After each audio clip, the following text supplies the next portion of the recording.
चित्रकूट में इतने आनंद में रह रहे हैं जिस प्रकार देवलोक में देवराज इंद्र मां सची और पुत्र जयंत के साथ रहते हैं। राम जी के नेत्र में अश्रु निकल आते हैं, नेत्र गीले हो जाते हैं। और भगवान, आपको बताऊं, गोस्वामी जी लिख रहे हैं कि भगवान सीता जी और लक्ष्मण जी के सामने नहीं रोते। जब अयोध्या की याद आती है तो राम जी एकांत में चले जाते हैं, अकेले में, और एकांत में बैठकर भगवान रोते हैं। क्यों? यदि लक्ष्मण और सीता के सामने मैं ही रोने लगूंगा तो फिर इनका संभाल कौन करेगा? और जब कभी लक्ष्मण भैया और सीता मैया दुखी होते हैं तो राम जी उनका संभाल करते हैं। आप लक्ष्मण भैया का जीवन देखिए। आपको बताऊं, लक्ष्मण जी जब चलने के लिए राम जी से निवेदन किए तो राम जी बोले कि जाकर मां से अनुमति लेकर के आओ, सुमित्रा मैया से। लक्ष्मण जी की मां कौन है? संजीव जी, सुमित्रा मैया। कौन है? सुमित्रा मैया। लक्ष्मण जी गए मां सुमित्रा से पूछने के लिए। मां पहले सुनी तो मानने को तैयार नहीं थी कि राम वन में जा रहे हैं। लक्ष्मण जी बोले मां भैया तैयार हो गए हैं। सुमित्रा मैया बोली लक्ष्मण, राम कभी अयोध्या का त्याग कर ही नहीं सकते हैं। क्यों? अयोध्या से राम नहीं है, राम से अयोध्या का अस्तित्व है। यदि राम अयोध्या छोड़कर वन में चले जाएंगे तो कल से वो वन अयोध्या कहलाएगा, ये अयोध्या वन से भी बिहड़ हो जाए। अवध कहां? तो अवध तहां जहां राम निवास। अयोध्या उसी को कहते हैं जहां राम जी रहते हैं। जाओ, जाकर राम की सेवा करना। और सुमित्रा मैया ने कहा लक्ष्मण जी से कि सपने में भी हम लोगों को याद मत करना। लक्ष्मण जी बोले क्यों मां? मां बोली यदि याद करोगे तो दुखित होगे, दुखित हो जाओगे तो राम की सेवा में विघ्न आ जाएगा, इसलिए हम लोग को याद मत करना लक्ष्मण। अब लक्ष्मण जी सोचे, मां ने कहा सपने में भी याद नहीं करना है। सपने पर किसका बस है कि ये सपना देखना है और ये सपना नहीं देखना है। यदि मैं सोऊंगा और कहीं सपने में भी याद आ गई तो मां को दिया हुआ वचन मेरा टूट जाएगा। इसलिए लक्ष्मण जी ने उसी दिन निर्णय कर लिए कि आज से लेकर 14 वर्ष तक मुझे सोना ही नहीं है। और आपको ऐसा उदाहरण पूरे धरती पर नहीं मिलेगा जहां एक भाई अपने भाई के लिए 14 वर्ष निद्रा का त्याग कर दे। निद्रा का लक्ष्मण जी सोई नहीं, दिन रात जगे रहे। लोग कहते हैं लक्ष्मण जी को शक्ति बाण लगा था, ये सत्य है, लेकिन ये सत्य नहीं है कि संजीवनी बूटी आती तभी लक्ष्मण जी मूर्छा से जगते। राम जी चाह देते और लक्ष्मण जी न जगते। भगवान ऐसे पीठ थपथपाते और लक्ष्मण जी उठकर बैठ गए होते।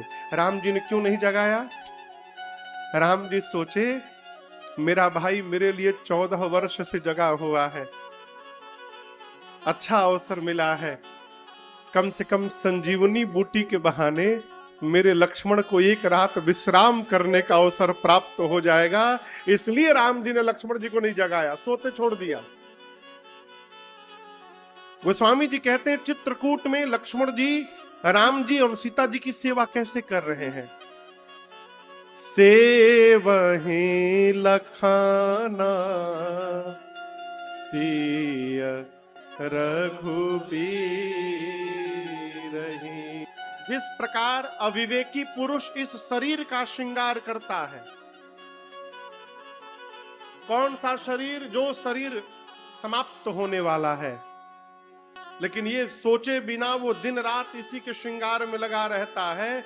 उसी प्रकार लक्ष्मण जी बिना कुछ चिंतन किए और दिन रात श्री सीता राम जी की सेवा में लगे हुए हैं। कहां? चित्रकूट में। भगवान चित्रकूट में वास करते हैं। गोस्वामी तुलसीदास जी कथा में कहते हैं कि आपने ये तो सुना कि राम जी कैसे चित्रकूट में आकर रहे, अब ये सुनिए कि सुमंत जी अयोध्या कैसे वापस गए। सुनहु सुमंत अवध जिमी आवा। सुमंत जी आपको याद है ना, राम जी अयोध्या से रथ पर बैठकर सुमंत जी के साथ श्रृंगवेरपुर तक आए थे, और जब केवट जी भगवान को गंगा पार कराने गए उसके पहले राम जी सुमंत जी को बरबस अयोध्या विदा किए थे। सुमंत जी राम जी से बोले, प्रभु पिताजी बोले हैं 4 दिन में वापस ले आने को। राम जी मना करके विदा कर दिए। लेकिन हम आपको बताएं, सुमंत जी वापस नहीं गए। घाट से थोड़ी दूर एक वृक्ष के नीचे रथ के घोड़ों को बांध करके और दक्षिण दिशा में भगवान गए थे गंगा पार करके। सुमंत जी उसी दक्षिण दिशा की ओर टकटकी लगाकर बैठे हैं। सरकार 3 दिन बीत गए। कितने दिन? 3 दिन। जब भगवान ने यमुना जी के किनारे से निषाद राजगुह को वापस भेजा और निषाद राजगुह गंगा को पार करके जब श्रृंगवेरपुर में आए तो क्या दर्शन करते हैं? निषाद राजगुह जाकर देखते हैं सुमंत जी वृक्ष में घोड़ों को बांध करके धरती पर पड़े हुए हैं और दक्षिण दिशा की ओर देखकर कह रहे हैं, राम राम, हे सीते, हे लक्ष्मण, यही पुकार रहे हैं। सुमंत जी को तो छोड़िए, जिस रथ पर भगवान बैठकर आए हैं उस रथ के घोड़े, गोस्वामी जी लिखते हैं घोड़ों की दशा क्या है। देखी दक्षिण दिशे हय ही नाही। घोड़े दक्षिण दिशा की ओर देख करके हिनहिना रहे हैं। मानिए आपस में बात कर रहे थे घोड़े एक दूसरे से। आज तक ऐसा कभी हुआ नहीं है। हमारे राघव जी जब भी आंखों से दूर गए हैं ना, तो कुछ समय में ही लौट के चले आए हैं। इस बार प्रभु कहां चले गए हैं? 3 दिन बीत गए, प्रभु दिखाई नहीं दिए। आप कल्पना नहीं कर सकते हैं, पिछले 3 दिनों से राम जी के रथ के घोड़ों ने जल का एक बूंद नहीं पिया है, न चारे का एक दाना खाया है, नहीं तृण चरहि न पिया ही जल। नेत्र से केवल झरझर अश्रु निकल रहे। किसके? घोड़ों के। तो जो मनुष्य होगा उसकी क्या गति हुई होगी? जब अश्व की ये दशा है तो सुमंत जी की क्या दशा होगी? आप कल्पना करिए। निषाद जी आए, सुमंत जी को देखे तो निषाद जी भी व्याकुल हो गए, लगे समझाने, सुमंत जी आप तो ज्ञानी हैं, आप यदि इस प्रकार से व्यवहार करेंगे तो अयोध्या को कौन संभालेगा? उनको बरबस उठाकर निषाद राजगुह ने रथ पर बिठाया है, घोड़ों को वृक्ष से निकालकर रथ पर जोड़ा है। लेकिन आपको बताऊं, घोड़े रथ पर लगने के बाद आगे नहीं देख रहे हैं, घोड़े पीछे देख रहे हैं। मानो घोड़े बोल रहे हैं कि जब तक रघुनाथ जी नहीं आएंगे हम आगे नहीं बढ़ेंगे। निषाद राजगुह समझ गए कि सुमंत जी अकेले अयोध्या पहुंच नहीं पाएंगे, तो अपने प्रमुख सेवकों को उनके साथ रथ पर बिठाया और कहा इनको अयोध्या पहुंचा कर आइए।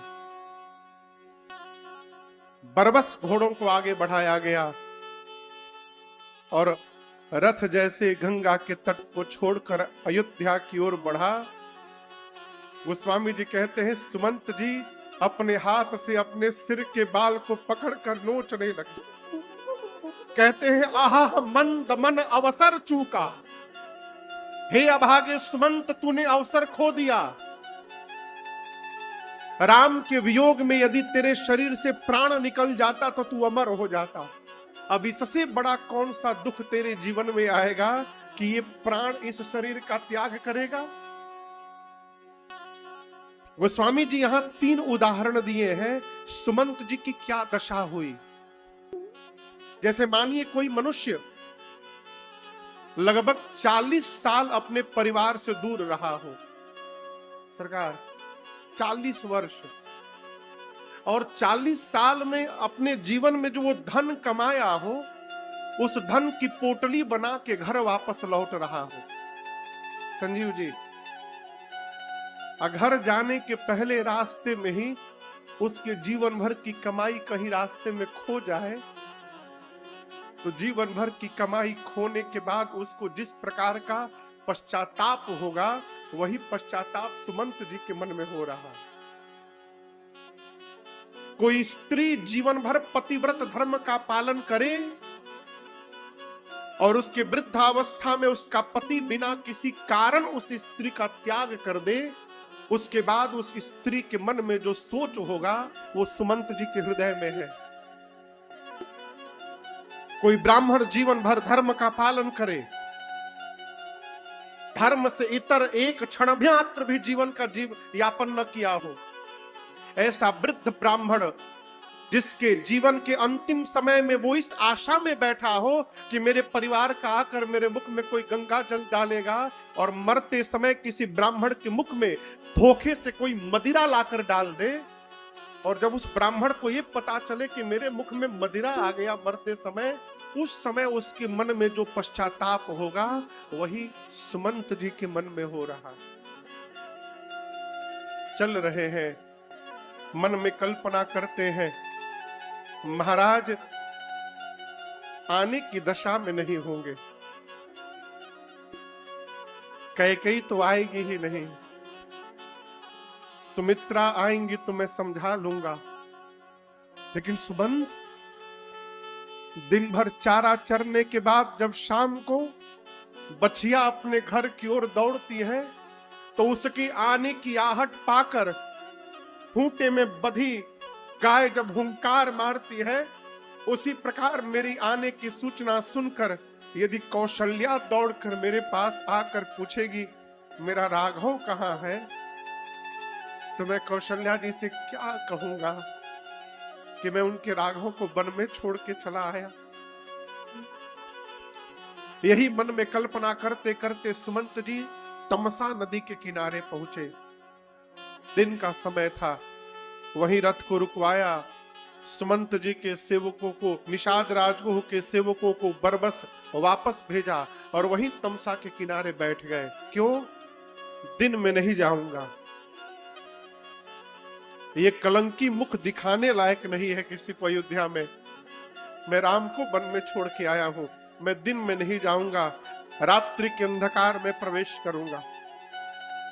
पूरी दिन बैठे रहे अयोध्या तमसा के किनारे। जैसे अंधकार हुआ रात्रि में रथ लेकर गए, चुपके से मां कौशल्या के भवन के बाहर रथ खड़ा किए। अयोध्या वासियों को सूचना मिली कि सुमंत जी आ गए। पूरी अयोध्या दौड़ पड़ी है महल की ओर। सुमंत जी तो रथ से निकलकर भीतर चले गए, लेकिन मैं आपको बताऊं अयोध्या वासियों ने रथ में लगे हुए घोड़ों को केवल देखा। और गोस्वामी जी कहते हैं घोड़ों को देखकर वो समझ गए कि राम जी आए नहीं हैं। क्यों? घोड़े खड़े हैं, अब पीछे की ओर मुड़ करके रो रहे थे, मानो अयोध्या वासियों से बोल रहे हैं आप जिनको ढूंढते आए हैं वो आए नहीं हैं, वो पीछे ही कहीं छूट गए हैं। श्री सुमंत जी ने जाकर दशरथ जी को देखा, मलिन वस्त्र पहने धरती पर पड़े हुए थे महाराज, धरा पर नीचे, केश बिखरे हुए हैं।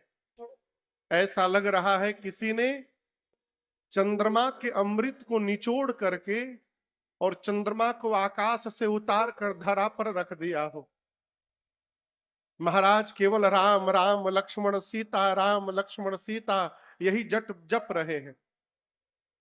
सुमंत जी ने जाकर श्री चरणों में महाराज के प्रणाम करते हुए कहा, हे जय जीव, आपका सुमंत आपको दंडवत करता है।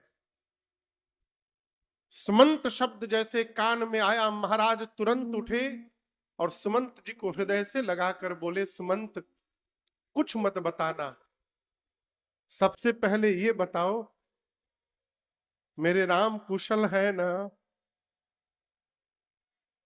सीता लक्ष्मण दोनों कुशल है ना? मैंने कहा था 4 दिन वन दिखाकर वापस ले आइएगा, लाए हैं कि वन में ही छोड़ के चले आए हैं। आने हूं फेरी की बन ही सिधाए। जैसे महाराज ने प्रश्न किया, सुमंत जी फफक के रोने लगे।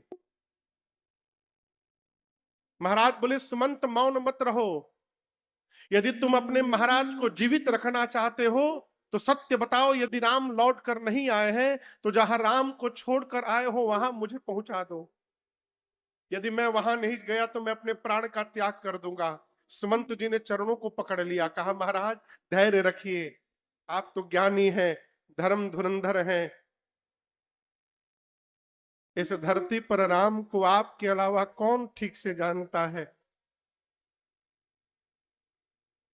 मैं लेकर गया, पहले दिन तमसा के किनारे पर हम लोग रुके, दूसरे दिन श्रृंगवेरपुर में विश्राम हुआ और प्रभु तीसरे दिन सवेरे बरबस मुझे राम विदा करके और गंगा पार करके उस पार चले गए।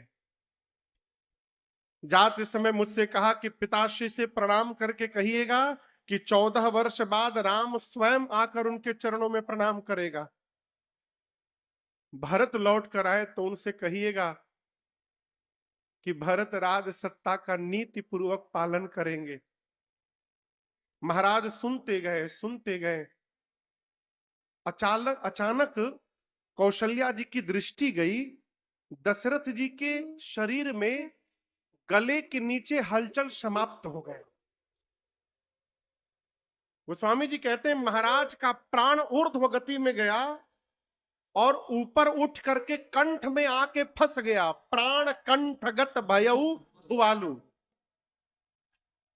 देखिए, जो मनुष्य जीवन में जितना पुण्यशाली होता है उसके शरीर का प्राण उतने ऊपर के भाग से निकलता है, आंख से, कान से, मुख से, नासिका से। और जो मनुष्य जितना पतित होता है उसके शरीर का प्राण अधो अंग से निकलता है। आपको पता नहीं, हमारे गांव के पास कुछ ही दूरी पर, मुश्किल से 20 मिनट की दूरी पर एक सिद्ध महापुरुष रहा करते थे, ब्रह्मर्षि देवराहा बाबा। पता नहीं आप उनके बारे में जानते हैं कि नहीं। मेरे गांव के ठीक बगल में उनका निवास था, मचान पे रहते थे। उनकी उम्र का किसी को पता नहीं, कोई कहता है 700 साल जीवित रहे, कोई कहता है 800 साल जीवित रहे। कोई लोग कहते थे मेरे बाबा भी उनको देखते थे ऐसे ही, मेरे पिताजी भी देखे, मैं भी देखा। उनका प्राण मैंने पढ़ा है कैसे गया। जब शरीर त्यागना हुआ तो पूज्य ब्रह्मर्षि श्री देवराहा बाबा आसन लगा करके बैठ गए और साधना करके प्राण तत्व को खींचकर ऊपर ले गए और उनका प्राण सिर के इस भाग को फाड़ करके ब्रह्मरंध्र है, ये सिर का ये भाग फटा और यहां से उनका प्राण ऊपर निकला। ये साधना का परिणाम। महाराज के शरीर का प्राण ऊपर की ओर बढ़ा लेकिन कंठ में आके फंस गया। शरीर नीचे के अंग शांत हो गए। कौशल्या मैया ने तुरंत पांव पकड़ा, कहा महाराज धैर्य रखिए, अयोध्या रूपी जहाज पर पूरा परिवार बैठा है, आप ही इस जहाज के नाविक हैं। प्रभु, नाविक ही यदि नहीं बचेगा तो जहाज को डूबने से कौन बचाएगा। मैं कहती हूं धैर्य रखिएगा ना तो 14 वर्ष बाद राम स्वयं आकर आपको प्रणाम करेंगे। तब कौशल्या जी की बात सुनकर महाराज ने कहा, कौशल्या आज धैर्य नहीं, आज उस अंधे माता पिता के श्राप की सुधि आ रही है। कौन अंधे माता पिता? पता है आप लोग को? श्रवण कुमार। और पहली बार, आज तक महाराज बताए नहीं थे किसी से, पहली बार महाराज ने बात प्रकट की कि मरते समय श्रवण कुमार के पिता ने मुझे शाप दिया था कि आज जिस प्रकार पुत्र के वियोग में हम मर रहे हैं, दशरथ, एक दिन अपने पुत्र के वियोग में तुम भी मरोगे इसी प्रकार। और तुम्हारा दुर्भाग्य, तुम्हारे 4 पुत्र होंगे, परंतु जब तुम्हारा प्राण निकलेगा तो 4 में से एक भी पुत्र तुम्हारी आंखों के सामने नहीं रहेगा। ये तुम्हारा दुर्भाग्य होगा। आपको बताऊं, राम जी जिस दिन से बन गए थे, उस दिन के बाद वो अयोध्या की 6वीं रात्रि थी। कितनी नंबर रात्रि थी? 6वीं। महाराज अपने आप को कोसने लगे, राम को गए 6वीं रात्रि हो गई और अब तक मेरा प्राण नहीं निकला, मेरा प्रेम झूठा है राम के प्रति। हे राम, आपको देखे बिना मैंने बहुत जी लिया। हे लक्ष्मण, हे वैदेही, आपको देखे बिना मैंने बहुत जी लिया। और आपको बताऊं, ऐसा लगता है महाराज प्रायश्चित करते हैं मरने के पहले। 6वीं रात्रि थी, इसलिए महाराज ने मरने के पहले 6 बार मुख से राम बोला। कितनी बार? मुनि महात्मा जन्म जन्मांतर तपस्या करते हैं कि कम से कम 1 बार निकल जाए, नहीं निकलता। महाराज का प्राण निकला तो 6 बार निकला। राम राम